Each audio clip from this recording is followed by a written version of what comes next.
सभी देशवासियों को नमस्कार। मैं मुकेश श्री भारती, अखिल भारतीय परिवार पार्टी का राष्ट्रीय महासचिव, हरियाणा राज्य प्रभारी। साथियों, अभी 5 राज्यों में चुनाव है और कुछ में कल है और कुछ में जैसे 2 चरण में यूपी में हो चुका है। और जिस तरीके से चुनाव चल रहा है उसको देखते हुए जो दल ये बोलते थे कि हमें राजनीति से कोई मतलब नहीं है, हमारा राजनीति से कोई सरोकार नहीं है, हम राजनीति में इंटरफेयर नहीं करते, हम राजनीति नहीं करते, आज वही लोग सत्ता के साथ मिलकर उनको डर है कहीं सत्ता ना चली जाए, या उनको डर है कहीं सत्ता में से हमारा अस्तित्व खत्म ना हो जाए। ऐसा ही एक बयान जो आरएसएस के नाम से जाना जाता है, राष्ट्रीय स्वयंसेवक दल, जो राष्ट्रीय स्वयंसेवक संघ के प्रमुख हैं मोहन भागवत जी, उन्होंने हमेशा यही कहा है कि हमारा राजनीति से कोई मतलब नहीं है और राजनीति में हमारा कोई भी इंटरफेरेंस नहीं है, हम कभी भी राजनीति में आपस में नहीं रखते, हम अपना अलग से मिशन चला रहे हैं जो अखंड भारत के लिए काम करता है। लेकिन आज अचानक से क्या हुआ कि उन्होंने अभी बयान दिया कुछ टाइम पहले कि भारतीय जनता पार्टी का ग्राफ 2 चरणों में जो चुनाव हुआ है यूपी में उनमें नीचे जा चुका है, जिसकी वजह से उसने सभी आरएसएस के जो राष्ट्रीय स्वयंसेवक संगठन के जो पर्सन्स हैं, जो उनके सदस्य हैं, उन सभी को आदेश दिया कि अगले चरणों में जो चुनाव हो रहा है उत्तर प्रदेश में, सभी संघ के कार्यकर्ता जी जान से जोर से शोर से भाजपा का समर्थन करो। ऐसी क्या नौबत आई? क्या भाजपा आरएसएस या आरएसएस भाजपा ही है? अगर ये चीज है तो मोहन भागवत जी जब राजनीति से दूर अपना पीछा क्यों छुड़ा रहे हैं? अगर है तो भारतीय जनता पार्टी की सदस्यता लें और मैदान में आए, राजनीति करें। लेकिन 2 मुखटे पहन के ये जनता को बेवकूफ बनाना बंद करें।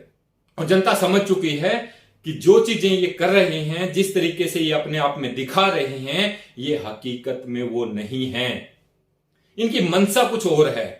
और आज जिस तरीके से वो बोलते हैं कि हम अखंड भारत का, अखंड की जगह पे ये खंड खंड भारत करने में ज्यादा बिलीव रखते हैं, जो कि आज तक देखा है कोई सभा या कोई ऐसा कुछ नहीं मिला जहां पे इन्होंने अखंड भारत, किसी को खंड खंड को अखंड करने में इनकी भूमिका रही हो। ऐसा कोई अभी तक नहीं मिला।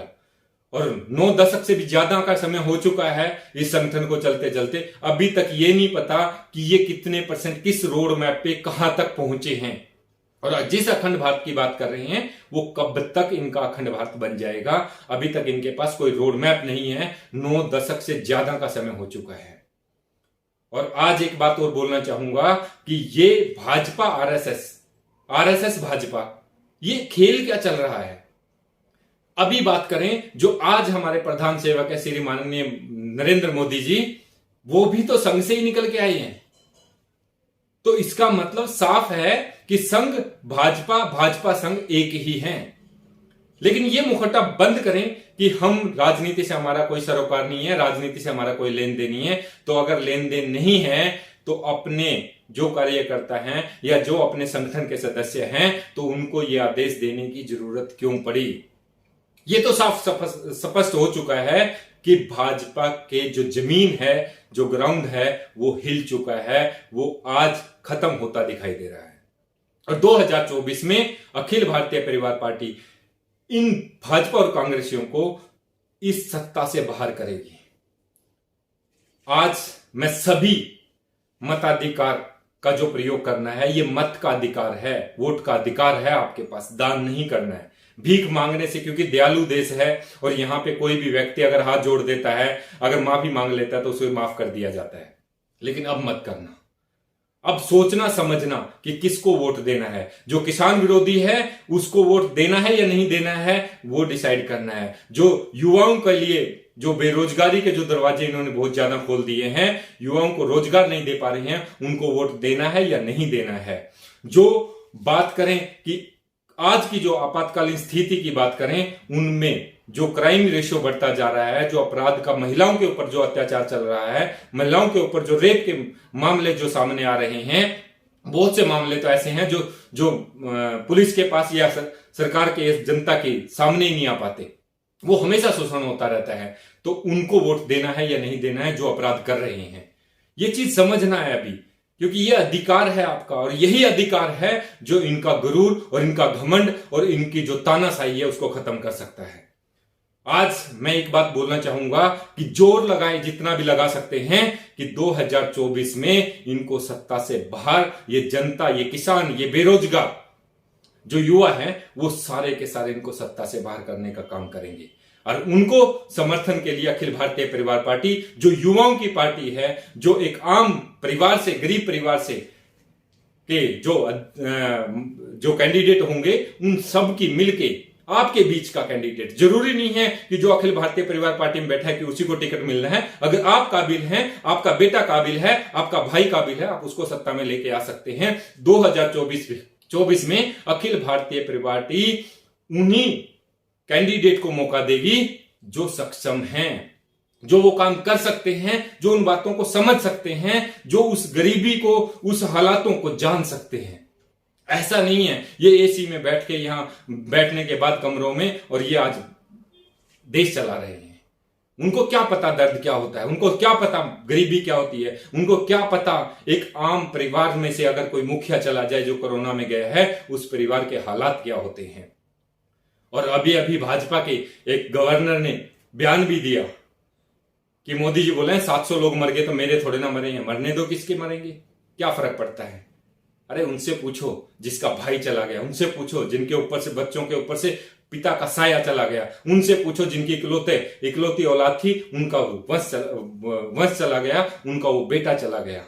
उस परिवार से पूछो जाके एक बार, उनके साथ क्या हुआ है, उनके हालात पूछो, जान के तो देखो, रोंगटे खड़े हो जाएंगे। लेकिन इनको कोई फर्क नहीं पड़ता, क्योंकि इनको सिर्फ सत्ता चाहिए। सत्ता के लिए ये कुछ भी कर सकते हैं, लेकिन आपके पास जो अधिकार है उसका सही तरीके से इस्तेमाल करें। बार बार एक ही बात बोलता हूं कि आप उस मत अधिकार जो आपको मिला है मत करने का, वोट देने का, उसका सही से इस्तेमाल करें। कैंडिडेट को अच्छे से परखें, कैंडिडेट से बात करें, वो आपकी बात को समझता है या नहीं समझता है। आप अपनी समस्याओं को रखिए, जो सत्ता में उनसे पूछिए जो वादे पिछली बार करके गए थे, उन वादों का क्या हुआ, और जो अगले वादे कर रहे हैं तो वो पूरा किस तरीके से करेंगे, जानने की कोशिश करें। आज हमारा युवा पढ़ा लिखा है, समझदार है, लेकिन सरकार की वजह से वो बेरोजगार है। लेकिन उनमें काबिलियत की बात करें तो काबिलियत की हमारे देश में कमी नहीं है, टैलेंट की हमारे देश में कमी नहीं है। उन युवाओं से मैं एक ही बात कहूंगा कि सभी के सभी जो भी कैंडिडेट आपसे वोट मांगने आता है, उस कैंडिडेट से सवाल करिए। आपको क्या समस्याएं आपके एरिया में आ रही है, आपके विधानसभा में जो समस्याएं आ रही हैं, उन समस्याओं को रखिए, अपने बारे में बात करिए, ताकि आपको पता लग जाए कि ये मेरी आवाज विधानसभा में उठा सकता है या नहीं उठा सकता है, या मेरी समस्या को समझ भी सकता है या नहीं समझ सकता है। आपको पता चल जाएगा। आप सोच समझकर उसको मत के अधिकार का प्रयोग करिए। मैं सभी देशवासियों से एक ही बात बोलूंगा कि ये आपका अधिकार है। इसे किसी की दान, माफी, हाथ जोड़ना, अलग अलग आडंबर करना, दो दो मुखटे पहनकर, उन सबको समझकर फिर आपको वोट का अधिकार करना है। सभी देशवासियों को जय हिंद, जय भारत।